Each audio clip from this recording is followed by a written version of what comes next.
Yeah, hi there. My name's Allan Wells. I'm originally from the UK, but I've lived in the United States most of my life. I've been in the automotive and transportation business my whole career. Yeah, prior to coming here, I worked for Mercedes-Benz in West Africa.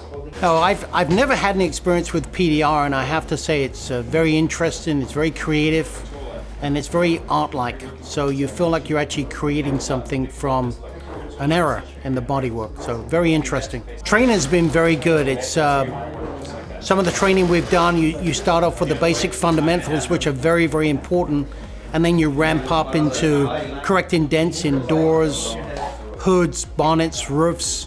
So you get trained in all the variety of different panels on the vehicle, including some where there's actually braces underneath the hood. You wouldn't believe where some of these braces are in the hoods and how difficult it is to get to them, but the training's been very thorough so far. My goals are, is I'm going to take this back to Europe with me. I've had plans to go back to Europe, but this is a real good opportunity for me to take this to a certain part of Europe where there's limited PDR work being done right now. So I think that I can somewhat open up an existing market that has been there and really offer some good quality service to the various people.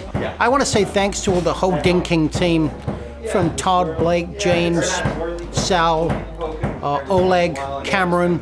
The whole team here has been very, very good and very consistent with the level of training. I think the most important thing is that every job that they want you to do here has to be a Ferrari, Bentley, or Rolls-Royce style of workmanship. And that way, when you leave here with that quality of workmanship, you can almost work on anything out there. So it's been very good and very consistent.